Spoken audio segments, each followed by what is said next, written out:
Howdy, y'all. It is Macie Joe with the Find Your Ex podcast by Hurricane Marsh Outfitters. I'm here with my fiance, Sam. Nice to meet you guys. I'm sure you guys have probably already met me, but I'm all over the Instagram, all over the Facebook, but kind of feels cool to like finally introduce myself now. So yeah, I feel like the podcast is a little bit more of an introduction for me because I'm always behind the camera taking pictures of you, and people are like, "There's the guy with the beard we see the on the model. Instagram." Yeah, Yep. the Hurricane Marsh model. That's like kind of what I'm known most for is like the modeling. But I promise I do more than just be a good looking face or just a model for the brand. I do a lot more than just be a face of the brand, I guess you could say. Mostly entertainment for me, but Yeah, I think I'm entertainment for everybody. yeah. In the pit, at the warehouse, wherever, I'm always trying to entertain or crack a smile for somebody. So that's my number one role, I guess you could say, is I don't know if it's entertainment. mostly you trying. I think sometimes it just happens. Yeah, But it's just natural to me. all in good fun. Yeah, we've been together for 15, or no, not 15. We've been together Since we were 15. since we were 15. It'll be 9.5 years here at our wedding in May. And we've been doing Hurricane Marsh full time since August 2021.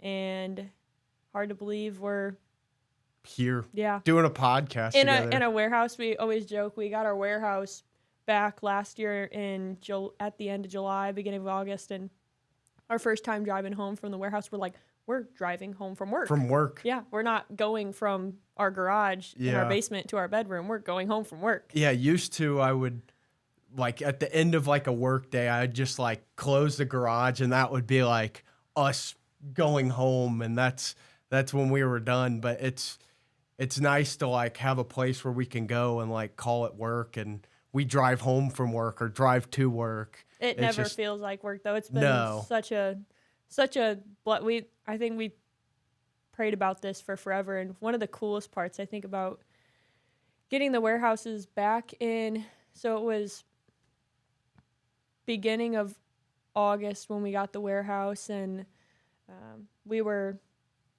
kind of just, I think, kind of anxious about this step and feeling like we needed more space, and that's kind of what we needed to grow. And then it all fell into place, and then about a week later, we'd been gone every weekend, so we hadn't been able to go to our church that we normally go to, and we were listening to some of the previous episodes, and it was like all talking about God's timing isn't perfect timing, but it's the only timing. The only timing, yep. And that's kind of how we're like, that's how literally everything has felt. When Macie said, like, we were all stressing about, like, if we would have space or anything, I don't think it could have happened at a better time because we got in, like, all of our custom line. We got in a new thing of shorts, polos, button-ups, and I don't know if you guys know, but that takes a lot of boxes, especially whenever you do, like, custom overseas stuff. It's a big, giant, like, inventory. You have to get so much at one time, and we've been doing it out of our basement, our garage, a storage unit. Yeah. Trailers. It's just, it was a lot, especially to keep track of inventory, know what we had. I had to, like, if I was stocking shelves, I'd run upstairs, go into the garage, and then I'd be like, crap, I forgot a shirt, and then go back downstairs, come back up just to get one shirt. It's just, it couldn't have happened at a better time, and it's crazy. God's timing is the only timing for it. So yeah, shout out to you talking about going upstairs, downstairs, back and forth, running all the other small business owners out there. And we meet so many other people who are like, we run it out of our basement. We're like, me too. Yeah. So shout out to everybody else because it's a grind, but it's a fun grind. And I wouldn't trade it for anything. Yeah, during, like, show season, like, on, like, a day of, like, stocking for me, I'd have, like, 22,000 steps just from going up and down steps, like, lugging stuff up. And if you don't know, we really don't have a big garage or a big basement, so it was just crammed with clothes and hats and just everything. In an organized fashion. So that's why it felt really cool when people would make orders because I'm like, yeah, I'm It honored. came from my basement. Yep. Yeah, it was like, it was chaos, but it was like an organized chaos. Only, like, we would know where everything is, but it's crazy. But that is my job in Hurricane Marsh. Macie does, like, all our, like well, not anymore. She handed off the marketing to Nick, but she used to do all our marketing and social media, and she handles all our stores and everything. But I am what you call the inventory specialist. Nick had a good term for what was the, we're going to sidebar. What is his official title? I think it's Chief Operating Officer. Chief Operating Officer. Chief Get him a name tag right now. Yeah, I need a name tag, but that is my role. I do that and modeling, so that's pretty much everything I do in You Hurricane come to the Marsh. wholesale and help out. It's just, I think also with having everything so scattered everywhere and not really being under one roof with everything, it kind of made your time so inefficient because it would take you all day and all night to do the stuff that you needed to do. But as we're growing and expanding, you've been able to help me out a lot more with wholesale and all the other salesy parts and aspects of it. But that's kind of what's fun. I remember whenever we kind of made the leap, it was August 2021. We were just about to go back for our fall semesters of college. We were going to Missouri State down in Springfield, and it just was crazy thinking that everything was online and we were doing business online. So we're like, why are we going to do this when we can go hit the road with Hurricane Marsh for a semester? No intentions, obviously, to turn it into a brand or do it full time, but just get some credit hours through it and then go back to school like that. And the Lord blessed us and it took off. But there was times that were, obviously anybody who's ever, grown something or scaled something, there's nobody telling you. We were both 18, 19 at the time, and we're like, what do we do next? How do we take some t-shirts and hats and hoodies and sell them to more people or sell them to stores? And there's a lot of times where we were like, did we make the right decision? And yeah, I remember we would have talks in the car. We'd be like, I wouldn't know like what to do, and I would have like days where I was like, I don't have anything to do, and you almost have to like you make something.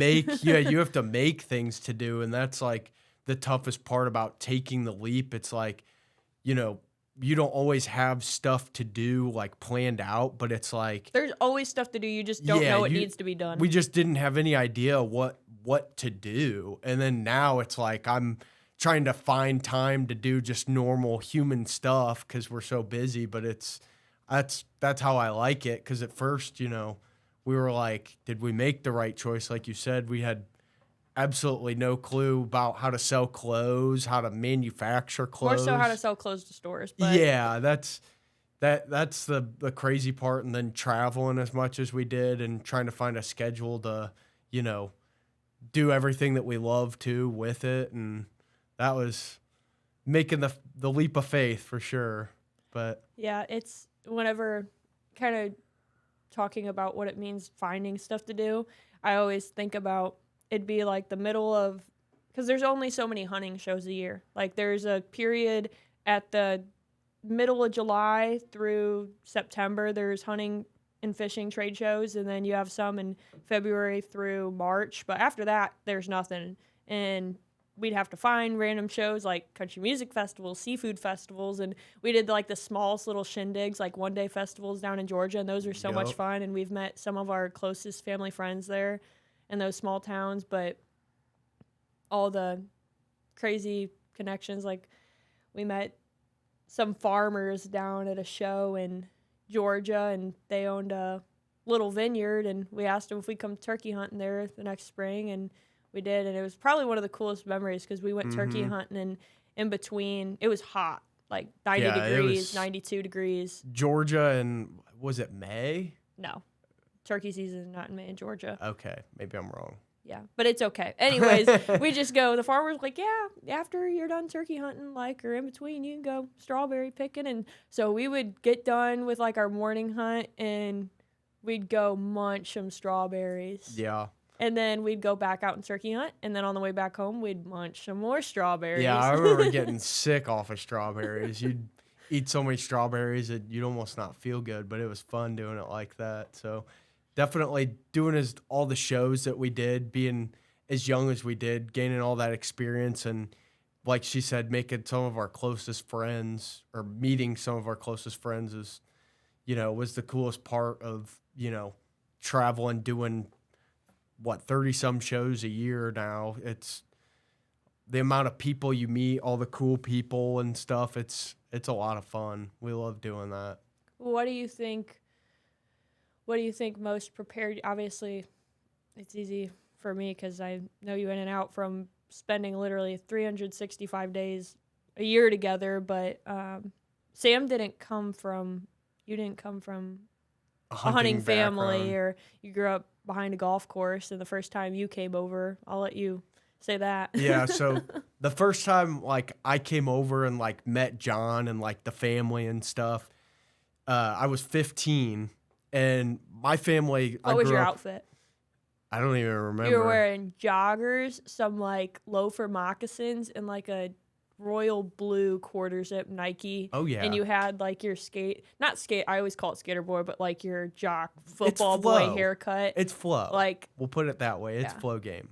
But I didn't grow up hunting or anything. Like my family, we just didn't hunt. I mean, we were outdoorsy. We'd go on hikes and stuff like that. And I always loved, the outdoors. But the first time I came over, I was 15, and it was right after football season. And so I came over and I was going to meet John and like Amy and everybody. And as soon as I walk in, I go in, and there's a big giant mount with like 3 snow geese hanging in the living room. There's another duck mount over in the corner, and I'm like, what in the redneck USA did I just walk into? And so if you don't know, like in our town in O'Fallon, there's like 2 sides, and I went to like the more like, I wouldn't say it's like preppy, but it's like just suburban. Yeah, people don't really hunt or fish on that side of town. And Macie went to more of like the north side. Yeah, the country hick. Like people grow up in like the cornfields, and that's what you guys thought, but yeah, that's what we thought. But I was like, what did I get myself into? And then when I we stopped going to Missouri State and we started taking it on full time, we would do all these hunting and fishing shows, and I wouldn't even know how to like talk to these people. I'm like, I have nothing in common with these, hunting and fishing people. And I'd go to all these shows, and I'm like, this actually looks, kind of cool. I might try this. And so we went out to Maryland, and my first hunt was sea duck hunting. On the Chesapeake. On the Chesapeake Bay. Talk about it exotic. My first ever hunt being sea duck hunting. And I was like, this is really cool. And I got like kind of addicted, and Macie took like a video of me and John shooting sea ducks, and I like watched it all the time. I was like, that was like the only thing I could watch for, a couple months. And then we went turkey hunting out in Nebraska and doubled up on our first one. And after that, I was just hooked. Like I'm all in. I've been, hunting for I think 4 or 5 years now. So I love it. I think the biggest thing too for a lot of people, especially like in your position, is, coming from a suburban household where sports is kind of like, I mean, it was football, and then your sister softball, and then your brother swimming, and just running around doing all that kind of stuff, and nobody into your family being into any of that. Especially you being so competitive, I think it was like the right time for you to find it. And we talked about that a lot whenever you started getting into hunting. How it was like a new like passion. It gave you like more of like a purpose to kind of, because I feel like sometimes whenever you don't come from it and it's learning, it can be a little bit like intimidating from the outside, just because there's so many people. It's like in their roots and their tradition, and well, there's so much that goes into hunting too. It's intimidating to not know. Yeah, it really is, because it's there's the prep work and buying all the stuff that goes with it. The lingo of the lingo, and now I can talk it. It's like it's almost like I've done it my whole life. It feels like it's my passion. But learning from my dad, he's like Goose Guru 101. Yeah, that is literally the perfect person to learn, hunting from, because he literally knows like every little thing about, turkey, goose, not deer as much, but that all that kind of stuff. He was the perfect person to learn, how to get into the outdoors, what to buy, when to go, all those things. It was perfect. And all the windshield hours we'd spend behind a wheel on the road together, just yapping about either football, food, or hunting. Yeah. I remember when we were heading we were going to go to Nebraska, and he was like, you need to watch some people on YouTube, how they turkey hunt, so that whenever you go out, it's not like foreign. You can see what they do and the turkey and everything. And I just remember being like watching all those videos and everything. I'm like, this is interesting. And then like actually watching them, it almost feels like, when you get out there, like you're starting to do what those people were doing. I was like, this is crazy. Like his inspiration for that kind of stuff was like literally what I needed. But, I played football in high school and all growing up and everything. And once that stopped, I had like no hobbies or anything. And getting into hunting was like the perfect, thing to get into after. And that was. And then in February 2023, that was whenever you got your first bow, which that was really cool because you'd said you really wanted to get into archery and you wanted like that challenge of like training for something and obviously like hunting and all that is a lot of prep work and strategy, but like the learning all the technique and skill with archery, that was something you really wanted to get into. And you got your first bow at the Indianapolis Deer, Turkey, and Waterfowl Expo, yep. and which we'll be at here in a couple weeks, which will be crazy. And then, yeah, that was kind of fun just getting to be alongside of you. I never thought that I would want to get into archery or anything because I was like, I like clicking buttons on a camera and recording all of it and just seeing the excitement and drive you had for it. And then you got me my first bow, and yep. I kind of understood. Oh yeah, everything behind it then. So yeah, I think bow hunting is one of my favorite ways of hunting. The reason I bought a bow at first was I have a friend up in Pennsylvania, and he's a real big bow hunter, and he likes to go and shoot turkeys with a bow. And I was like, okay, I just got into this turkey thing. I had shot my first tom turkey in Alabama, and I was like, I think I can try and get one with a bow too. So I actually originally bought a bow for turkeys. And then my friend Jack, he's a big whitetail hunter, he was like, "Why? I'll take you out deer hunting too." And I got into that. Now I'm just all bow anything. I like to even just go shooting, bows, but turkeys was kind of like, I feel like my like icebreaker into the archery world. And then now I'm a big deer hunter too. So it's crazy how one little thing can lead you on so many side quests of everything. Like, you originally buy a bow for something, and then now I'm using it, for something else. And I actually go deer hunting now probably more than I go turkey hunting. So it's crazy. Yeah, that's kind of, I think, one of the coolest things for me, just obviously, aside from us being, I guess, business partners, I guess you could say, with Hurricane Marsh, but also, having like a relationship of us being like fiance and having like that normal like structure, you having like a goal set outside of like Hurricane Marsh, because a lot of our goals are sometimes intertwined because they're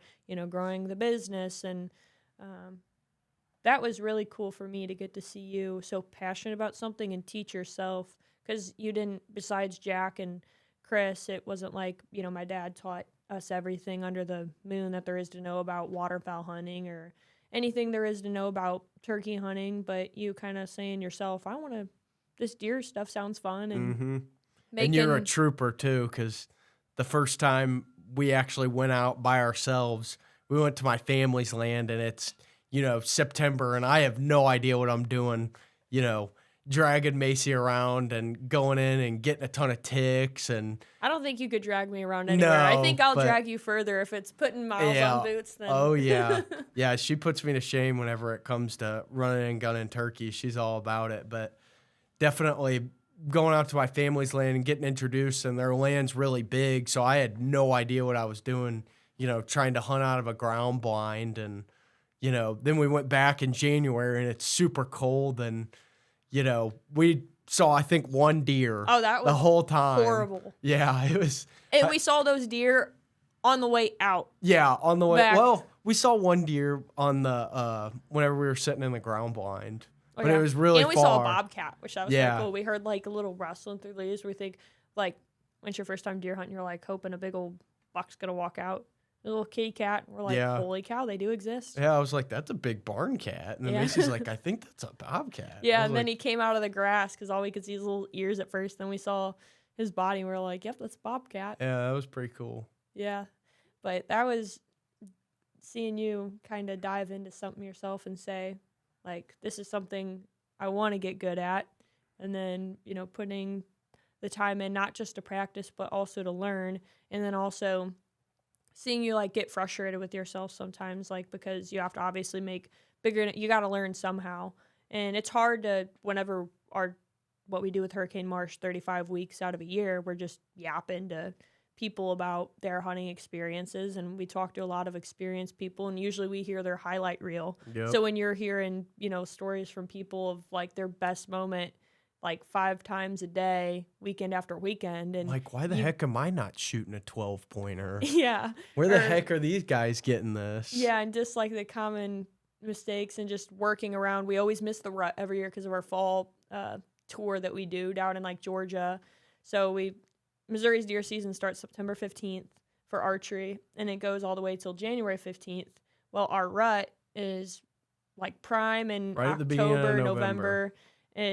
Our rut is in November, but our prime deer hunting, I would say, is like October through November, at least our spot. That's whenever we start seeing a lot of bucks show up, and that's always whenever we're down at the Georgia National Fair, and all of your friends start sending you pictures of deer down and stuff like that. But I think that's what's made it so much sweeter for you to kind of chase after it. Yeah, no, I've become, more of like my love for, going into like early season. I've really become, equipped of hunting early season. I really like going out there whenever it's still green and, the deer super hard in their patterns still, and just understanding, how to hunt the early season has become like my thing, I feel like, because, hunting the rut I never really got to do. And this year was my first year getting to hunt a rut. And I remember like Halloween night, I was like, oh my goodness, or Halloween day, like October 31st, there was deer everywhere. That was the most bucks I've ever seen in my entire life. Usually I'm used to like having to sit out in the evening, and then all of a sudden I see like one buck. You wait all day to see one buck, but then in the rut, it's like they're everywhere. Just, I remember I came home and I was like, that's the most deer I've ever seen. And Macie's like, I think you need to stay out all day. And I was like, you know what? I think you're right. I remember I ate lunch. What was that again? I think you're right. One more time, just for the record. You're definitely right. Oh, yeah. I definitely do need to stay out there all day. So I think I ate lunch and went back out, and it was cool, but I didn't get it done. I got one doe this season, no bucks, but I missed on 2 this year. Still got to get past the jitters and everything, but it's only my second year deer hunting, so I think I'll get it done next year. Just understanding the land. Second year getting to hardcore deer hunt. The Yep. third year we didn't have any spots close to us, and we had to hunt at your family's land. That was kind of like, oh, we're free this weekend, let's get down there, and no prep work. But yeah, 2026. Yeah, and shout out to my homie Jack. He used to take me out to his spot, whenever it was my first year deer hunting, he took me out to his spot, and that takes a lot. I know how it is. People can be selfish with, their land or their spots that they get, but it takes a lot, and, a good friend to take somebody out and, show them how to do it and, give them an experience. And I remember he was so hard on trying to get me a deer, and I really appreciate that, because that's what, put me into, my passion for deer hunting. So that's really cool to me too. But Yeah, I think that's really something crazy, just to kind of think of all the mornings you guys would go out there, and just how good of a friend he would go out there and just sometimes not even bring his bow or sit in another spot, or he'd have one of his other brothers go out to his other spot, and then yeah, he'd just put me sit in the and, good spot. yeah, try and film you. So that's pretty blessed to have good friends that helped us along the way. Oh so. yeah. Yep. It's not about what you know, it's about who you know. So that's definitely for sure. But Yeah, I don't know if my love for deer is as much though for your love for turkeys. Macie's a crazy turkey hunter. Like I said, she puts me to shame whenever it comes to, running and gunning turkeys. We hear a turkey gobble, it could be 400 yards away, and she's like, "Let's go." She's all about turkeys. I'm about the action. Yeah. That's the biggest adrenaline rush I think I've ever felt in my life, hearing a turkey gobble. Yeah, it definitely is, especially whenever they're so close you can feel them whenever they gobble. There's no other feeling like that. And, I think it was 2 years ago, we went out and we hunted a piece of public, and we went with my bow, and that was the first time me and Macie had gone by ourselves, and we were like, did we come to the right place? Our first time without my dad, first time us doing our own thing, and he was hunting another farm, and we can only shoot one turkey on that property, so that's his friend, so he shoots there, and Sam and I are like, we're not going to waste our couple days of turkey season, so we got to go somewhere. And and we went out, and we had a blast. We actually got close a couple times, but man, shooting a turkey with a bow is really tough. Yeah, it was really cool because we got out. It was kind of a far drive from where we were staying, and we got out to the farm, and we're sitting, and it's dark outside, and we don't hear anything, and the sun's like peeking a little bit, and Sam's like, dang, did we because we had other spots we could have hunted, but like we wanted to try like the public grind, and Sam wanted to go with his bow, and we were like, let's do something and make our own story, or like make it challenging. And we didn't hear anything, and then Sam was like, man, I think we should have done this, and I was like, we haven't even heard a crow call yet, or I'm really hoot. quick to be disappointed with hunting. Yeah, I told him we haven't even heard an owl hoot yet, let's just wait. And then we hear our first woo woo woo, and then we heard, like, we were sitting by a creek, all up and down the creek, there was probably like 5 different birds that we heard. And then a couple minutes later, up from where we parked our truck, like 400 yards away, we could hear gobbles in the distance. We're like, it's going to be a great morning. Yep. And that probably, I don't know if I could ever, to even not shooting a bird or anything, the memories that we've made out there. And then we found morel mushrooms out there too. Yeah, last year. We've gotten close so many times. And yeah, I've missed twice on that piece. I feel like I'm cursed in Missouri. Your first miss, I think, was jitters. I don't know if it was jitters or I thought you smashed your scope and your pin was off. my bow sight wasn't. But the second time was definitely jitters. Yeah, the second time was jitters. But I feel like I'm cursed in Missouri. I've shot a turkey in so many other states. I haven't shot one in Missouri yet. My home state, I have not shot. To be fair, you and my dad usually let me, because I'm usually running the camera everywhere else. Anytime we go to some of the other farms, you guys put me on a gun first. Macie is a Missouri turkey queen. I feel like she'd hold my crown. Yeah, she always shoots. Out of me, John, and her, every year she always shoots the biggest one in Missouri. She always shoots a huge one. I'll say my first Missouri turkey ever was, and if you go on my Instagram, I think the picture's pinned. We had a good friend, and he was like, old Thumper, he comes to this field every day if you go there. So, I mean, usually, like, our turkey hunts a grind, and I feel like this story, like, definitely credit, if it wasn't for our good friend, Mr. Dan the man, like, there is no way it would have worked out that picture perfect. And he's like, sit here, I promise you, he's a bully bird, he'll be there. And we get set up, like, soon as, like, the sun, like, you could barely even see your hand out in front of you, he was just going crazy up in the tree, and then he hopped down and thumped him, and I thumped old Thumper, and that pun unintended. Bringing him up back to the truck, I was like, he was a butterball turkey. I was panting, breathing. He was heavy bird, and then if we would have had a scale, I wish we would have had a scale. That's like one of my biggest regrets ever, is not being able to weigh that bird. But then the next year, maybe 2 years after, we went out to the farm again and shot another giant there. Yeah, and his spurs were about 1 3/4 inches. So we've had some cool. That farm, just the genetics on that farm, those turkeys are just giant. Yeah, well, and then our goal, we have some pretty big turkey goals this next season.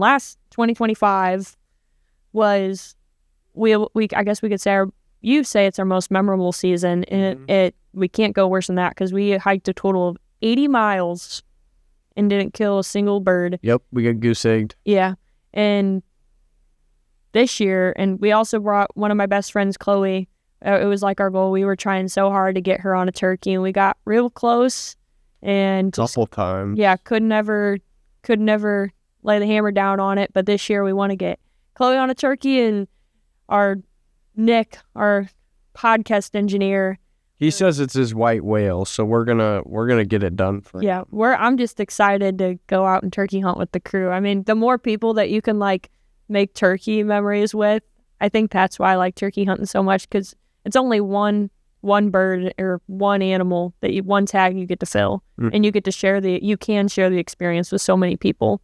Yeah, and you can kind of game plan and choose like whenever you're deer hunt, unless you're stalking, you're just in your tree and nothing to get. Like, I do love being out there, and it's special, especially in its time of year with it being fall, and you can bring your Bible up into the stand and kind of let the world slow down a little bit. But turkey hunting, it's game on. Yeah, especially because I feel like hunting is one of the ways, I feel like one of the biggest ways I feel like humans can bond, going out there. And some of like my closest friends, the first time, I met them was from hunting or something like that. And then now we're, really good friends. And it's, I think from going hunting with them, sharing that experience of harvesting an animal together, or, having a good time in the pit or the duck blind, or, going out and hunting turkeys with them. But that's one of my favorite things to do with, new friends or anything like that. Yeah. And I think the biggest thing about hunting experiences is they're not all like, you go to a concert and it's like, yeah, that was awesome. Or, there's different things people bond over. Hunting is all the highs and lows of everything. You have sadness, you have frustration, you have happiness, you have excitement, and you're all feeling it together. Emotions together. Yep. And sometimes when somebody's like elated, like at their highest, you might be a little frustrated, or I don't know, there's a mix of emotions. Whereas so many other experiences in life, like going to a football game or something like that together, it's like out of your control, or it's all excitement. But hunting is definitely one of the ways to bond, I think, through nature and the way the land God gave us. Yep, the way he intended it. I think the craziest thing with a lot of this for me is to think that, not only are we like Hurricane Marsh buddies together, but we're also like, you're my hunting buddy, which is something I never, ever, ever thought. Because we would do like stuff in the outdoors together, but to run around in the woods chasing turkeys or deer and stuff is not at all. I mean, especially whenever we were 15, we were both just so into sports and into athletics, and so wrapped into, camps and everything else going on. At that time, we really had no time to get into it. But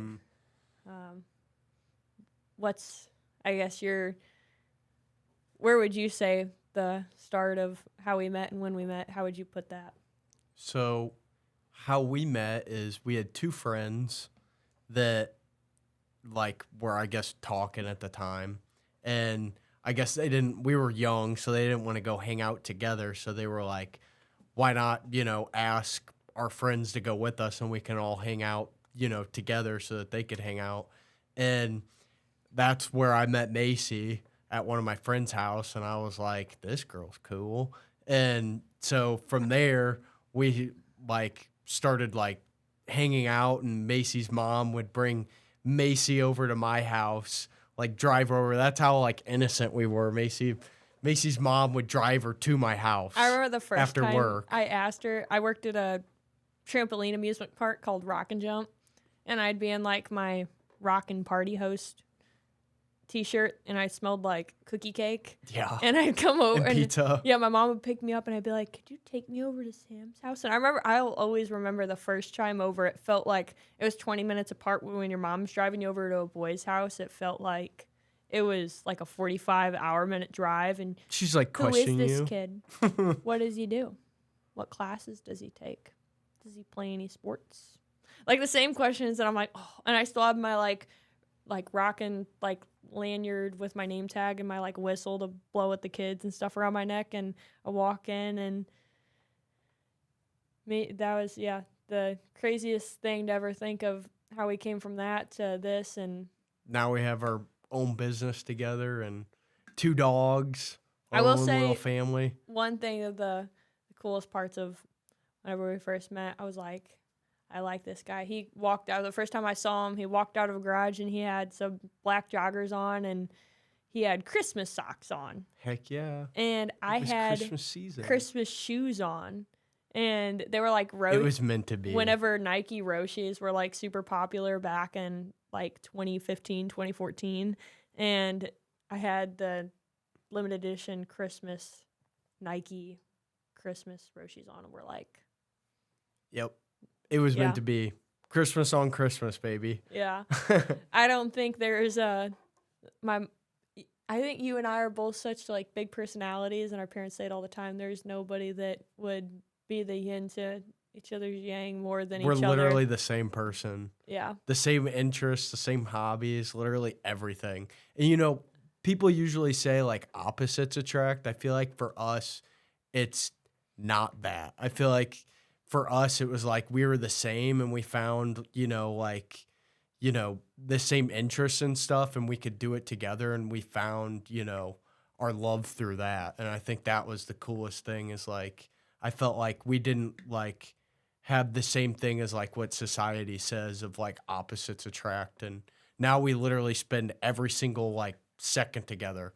We work together, we cook together, everything. We live together. Our top interest, if it's not to do with like Hurricane Marsh and like obviously creating like the brand and everything behind that and hunting together, it's obviously, I'd say our lifestyle is probably fitness, and then 2, it's food. Food. We could talk about food. We could make a whole podcast just Who about doesn't food. like food? But the though? weird thing about us is we eat pretty much the same thing every day because we're pretty clean eaters, and with us traveling as much as we do, it just makes it so much easier to. Except for whenever we make homemade pizzas. Yeah, but we like food is whenever we're on the road, finding good. We have some pretty. What is your like whenever you think of all the places we've been? Well, I already know this one. Sam has his like favorite restaurant ever. So we go up to this show up in Michigan, Woods and Waters, and they have the best steakhouse up there. It's actually not like the greatest steak in the world or the greatest food. It's like what they give you with it. It's like it's called Lucky's Steakhouse. It's good steak. It's not good. It's better than Texas Roadhouse and Logan's or any of those chain restaurants, but it's not like a. Yeah, it's not like the best steak you'll ever have. It's just they'll give you like a 16-ounce New York strip, really good soup, and then you get like 2 sides for like $20. Like it's like the best deal you could ever get. $20 for a 16-ounce New York strip. How much better does it get than that? If it's a prime rib Yeah, Macie gets their prime rib. with horseradish. Yep. Yeah, that's. I think it because it's one of Sam's favorites. It's become one of my favorites. But if it's not, like, Sam loves steak and I love steak too. We also like going to fun little Mediterranean. We try to find like small mom and pop shops, coffee On the shops way. are one of our favorites. If there's one thing that we will drive out of our way like 20 minutes Wake on up a trip. early, extra early. We will wake up extra early and drive out of our way. It's for a good restaurant. If Macie finds or good coffee. Yeah, or good coffee. Macie will Macie's co-pilot, obviously. So Passenger princess. yeah, she's gotten really good at like going on Google Maps and finding like good restaurants. So like at night, like if we know we got to leave the next day, she'll go through and look at like all the restaurants, and she'll be like, I know it's 20 minutes out of the way, but and then Usually she's it's not. justifying It has to be something spectacular. something good. Yeah, but we will drive out of our way And for have good I food. ever disappointed? Never. Never. Never. Food can never disappoint if it's good. Yeah. And coffee. Yeah, and there's been some, it's hard for us too it's not as easy like talking about finding food because we have a long bed truck and then we have a 28-foot trailer. So trying to find restaurants that we can pull into and park at, especially if we know that we're going to a restaurant on like popular hours, it's not always the easiest finding places that we can. Yeah, sometimes we drive out of the way. Semi-truck. Yeah, to find something and we're like, shoot, there's no parking, so we have to keep on driving and find stuff. But that's kind of the little stories like that, and everything is, I think, what's made you, my dad, and I kind of all closer because we've been through the craziest, of everything together. So yeah, changing flat tires on the side of the road at 2 a.m. in the middle of a cornfield in Iowa or something, driving on the way back. And we just have all these crazy experiences of, breaking down outside of Knoxville, Tennessee. Oh, and that was, being stranded for 18 days in Alabama waiting for a truck to get fixed. Or I wouldn't say stranded, though. We were turkey hunting. We were on our way to a show in South Carolina. And our truck, we blew the hose off our turbo. And so one of our good friends, Pat, lent us a truck for the weekend. Pat with Newcomb Hunting Blinds. Yeah. He saved us. Big time. Like, saying he lent us a truck does not even estimate it. He lived in Asheville, which is 2 hours from we were in Knoxville, and I was like, I don't know anybody in Knoxville. I don't know anybody close to here. Like, 2.5 hours away is Asheville, but like, that's the closest person I know, so I called him to see if he knew anybody who owned like a truck or, a maintenance shop or somebody that could maybe get us in quicker, and called him just to see if he could give us a reference. And he's like, listen, I'll send 2 of my workers. He owns a tree service business, and he's like, I'll send 2 of my workers to come bring you up. One of them's gonna bring you up a Ford F-250 so you can haul your trailer to the show.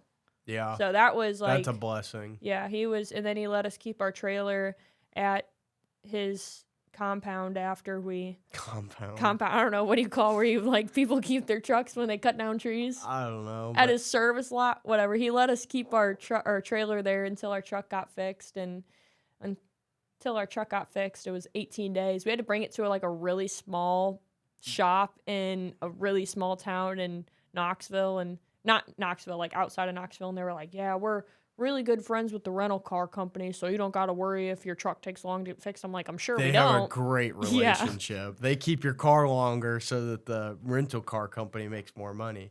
But it wasn't so bad because we went from our show, and then we dropped our trailer off at, his tree service place, and then we got a rental car and drove down to our friend's land down in Alabama, and it was perfect timing. It was opening week of turkey season, so we literally just hunted turkeys while our truck got fixed. Yeah, there was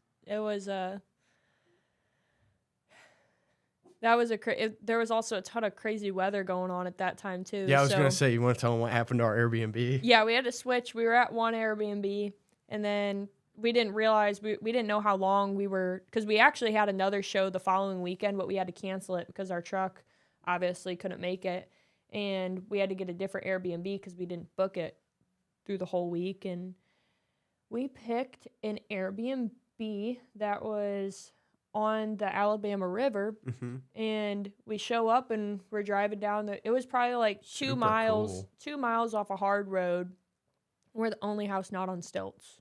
And we kind of were making jokes. We're like, hope it doesn't flood. Well, we're there for extended period of time, and longer than we planned. Yeah, and so we would only buy groceries for 2 days at a time, and the closest town was an hour outside of where we were to go get groceries. So Sam and I left when it was raining. We came back. There was 6 inches of water on the road. I was freaking out because we're in a rental. We're in a Tahoe, or I don't even know. It was a Suburban.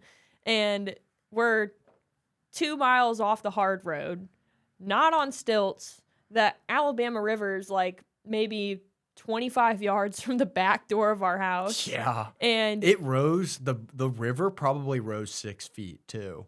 From that 2 hours that we were gone. Yeah, when we went to go get groceries, we came back and there was some stairs down, and the side rail of the stairs, we couldn't even see it anymore. Yeah. I was stressing because like water is one of those things that like I'm not scared to swim, but I only know how to doggy paddle. So I'm like, I ain't messing around with this. And the river's going crazy. All the ducks. There that run are the river alligators in the Alabama River too. So Google Wikipedia says. Yeah. Yeah. But that was crazy. We ended up blessing the We left river the didn't next rise. day. Yeah, we left. We got out of Dodge, and then we ended up spending 2 days at Knoxville, walked around Bass Pro, and yeah, that was about it for that trip. But hopefully this turkey season 2026 seems promising. We all got our turkey tags for Nebraska, which for those of you who don't know if that's a big deal or not, they changed the quota to 10,000 tags, and last year we weren't on the ball quick enough, and we didn't get to go to Nebraska. We almost weren't on the ball quick enough this year. Yeah, we got in and we got our tags, so the crew will be headed up there. Definitely got to try to get some Missouri birds, and we'll see whatever else is in store for us this turkey season. But And then after turkey season, literally right after turkey season is our wedding. So we have a busy spring. We got spring turkeys in Nebraska, maybe go to a couple other places, and then right into our wedding, baby.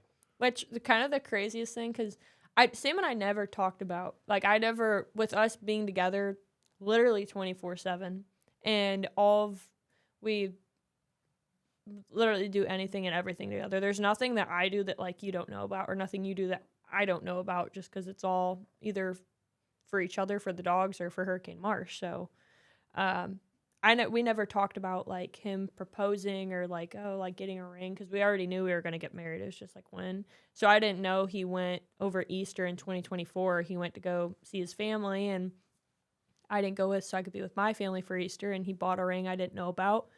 And I didn't even know, but I was like, I wonder, I thought it would be the next year, like 2025, we'd get engaged. And he ended up surprising me. We were on a hot girl walk with one of my best friends. My best friend and I, we'd always go on hot girl walks. And we were at the gym. We asked Sam, we were like, you want to go on a hot girl walk with us? And usually he always said no. And he's like, I was going to say, just to clarify, I usually do not go on these hot girl walks. This was like a very rare occasion. And they asked me, and I was like, sure, I'll go on the hot girl walk. And I was like, in the back of my head, I was like, I have a plan. Yeah, so my best friend Carly, she's a photographer. And I think originally your plan was to have her like do a photo shoot, because she could have been like, hey, Macie, can I practice on you guys? And it wouldn't seem too crazy, because I didn't know you had a ring.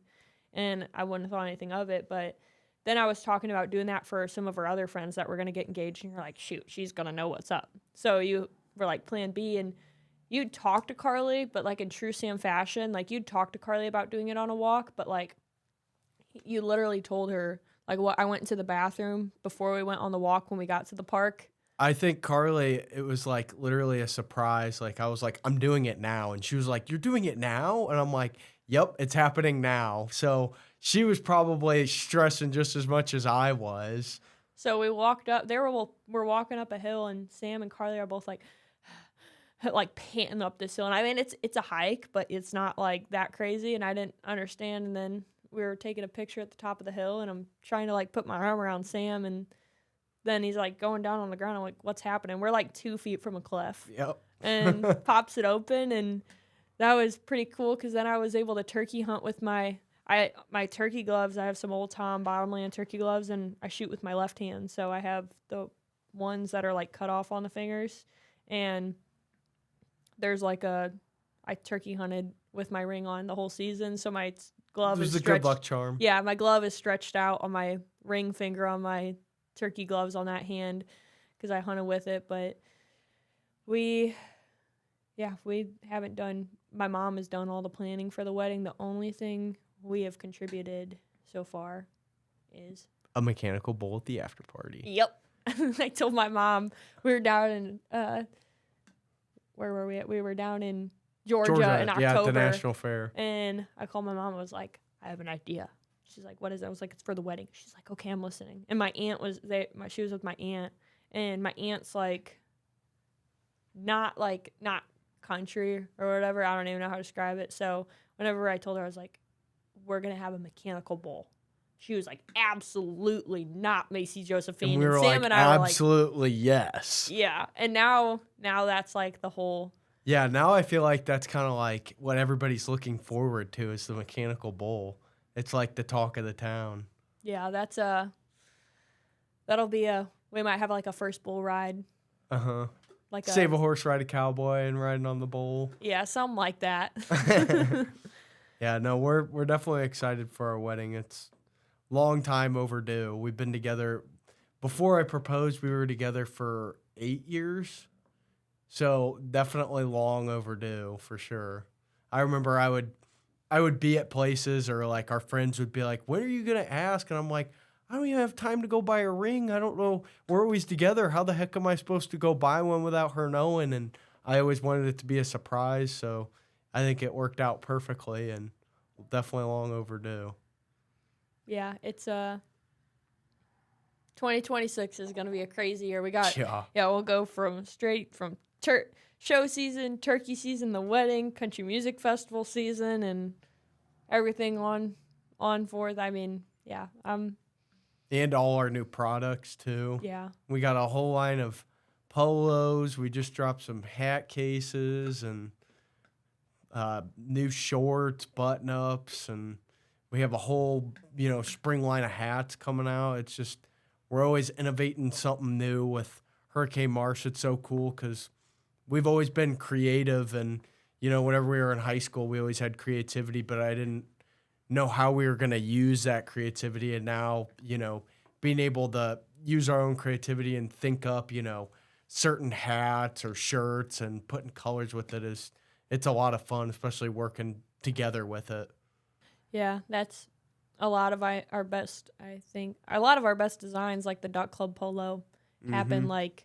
That's our home run hit. Yeah, like happen at like midnight. We'll be getting back from a show, and our schedule's so out of whack from driving till 2 a.m. or something like that, and we'll just be getting on, throwing different colors together, or at an Airbnb down our river camo, but the shirt you got on right now, which is one of our best-selling patterns, and we got Hardy to rock literally the day we got it.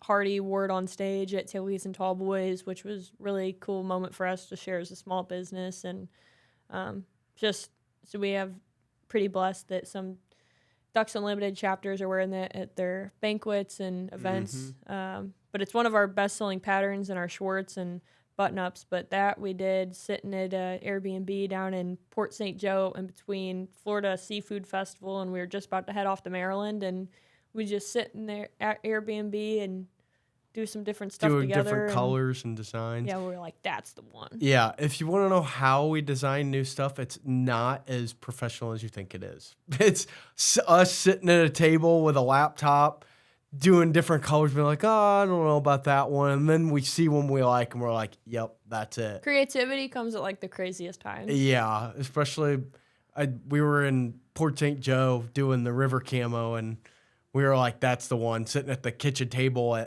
right after we'd come back from the beach or something. And it's just crazy how, we get stuff done at weird times.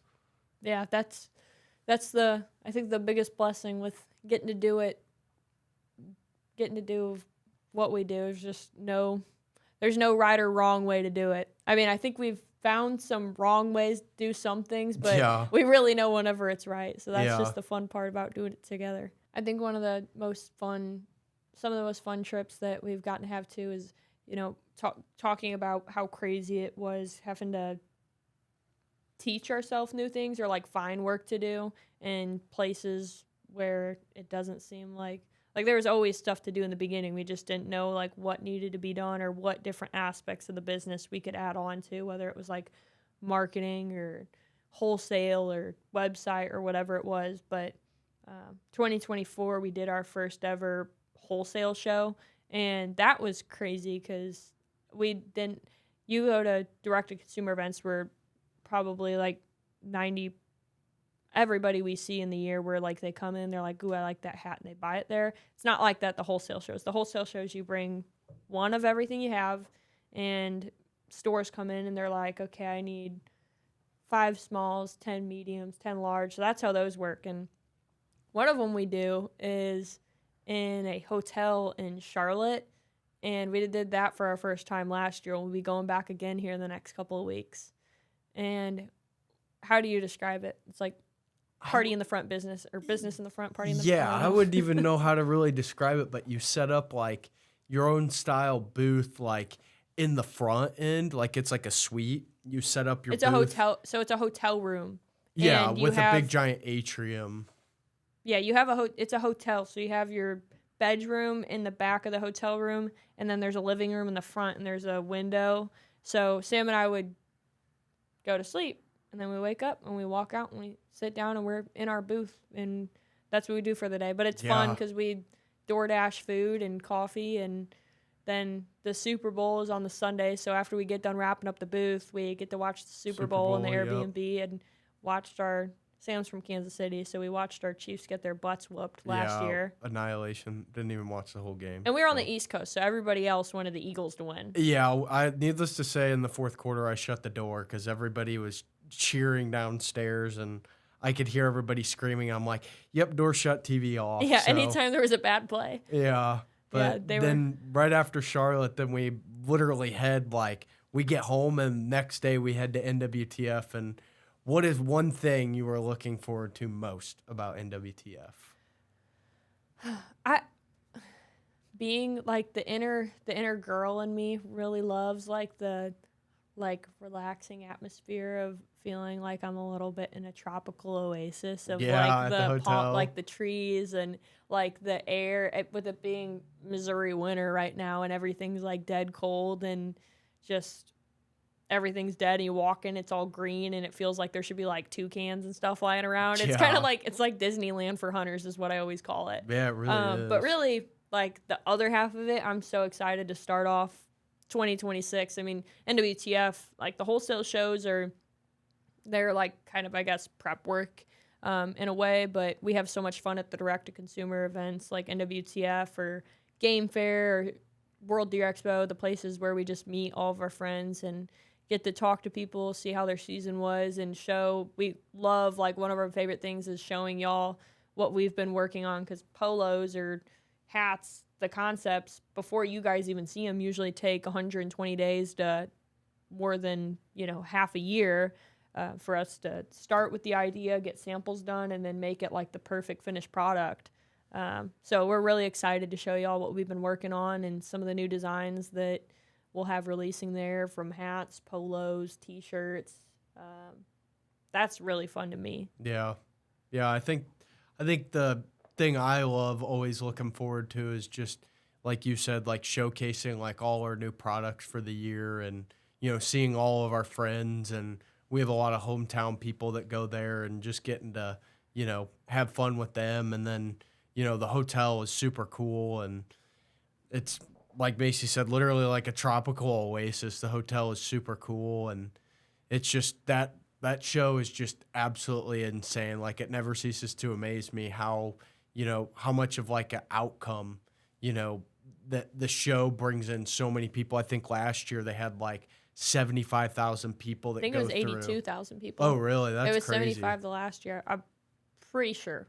But yeah, and it's just slam packed the entire time, and I just absolutely love seeing like all the support and love that we get at that show. I think that's one of my favorite things, and being able to go there and just have a good time basically is my favorite about NWTF. It's my favorite hunting show that we do all year long. So NWTF does a really good job with like just putting it Nashville just is a brilliant idea anyways, but having it the Gaylord, because it's like, when I tell anybody it's the Disneyland for hunters, you're there. Is. The whole hotel is decorated in like bottomland camo, and they have like turkey tracks throughout the hotel that lead to the convention center, because it's so big you don't know where you're at half the time. And then all of the, I guess, like banners and like LED signs that they have throughout the hotel are like themed, and they have like little turkeys walking on there. So it just really kind of,